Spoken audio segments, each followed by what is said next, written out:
ये औलाद उनकी वो होती ही कहाँ। ये मैं अपनी बात नहीं कर रहा हूँ, 11वें इमाम ने जो तफसीर लिखी है उनसे किसी ने पूछा मौला ये बताइए कि जब ये अहले बैत का दुश्मन जो है वो आप कह रहे हैं और कुरान और हदीस कह रहे हैं कि ये जो है वो लावलद होंगे और ये अबतर रहेंगे, तो ये बेटे तो पैदा हो रहे हैं।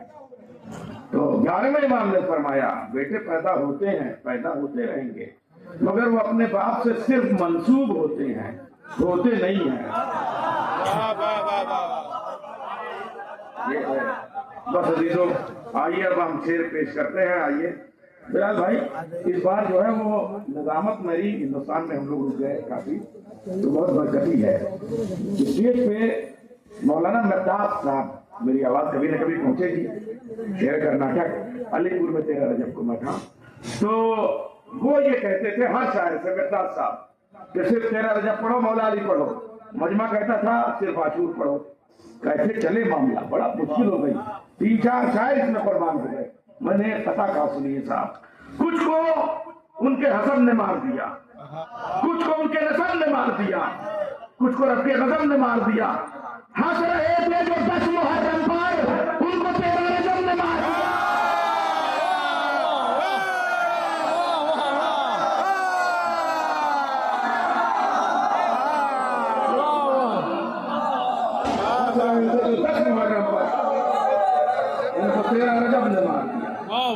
फिर एक खतावर, हालात ऐसे होते हैं कि शेर कहला देते हैं।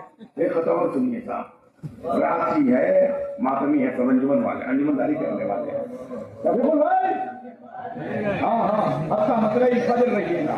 हाँ, वो शब्देदारी आंसुओं वाली, ये शब्देदारी मुस्कुराने वाली। छठे इमाम फरमाते हैं जो मेरे वारिस इमाम मेहदी के लिए रातों को जागेगा। हदीसें बीच में पढ़ते हैं, जो मेरे वारिस इमाम मेहदी के लिए रातों को जागेगा, तो एक जमाना वो आएगा कि सबकी आंखें अंधी हो जाएगी, सिर्फ उसी की आंखें जिंदा रहेंगी जो इमाम मेहदी के लिए रातों को जागता है। अल्लाह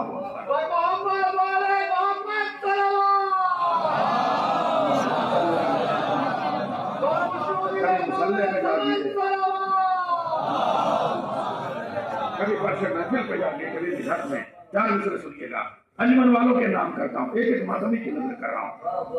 रात ही है तो रात और सही, आप उंगली और हाथ काट रहे थे कमी भाई।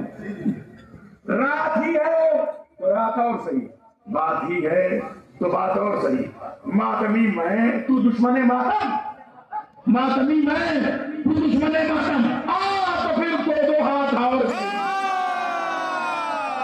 मातमी मैं तू दुश्मने मातम, आ तो फिर दो हाथ और सही। मातमी मैं तू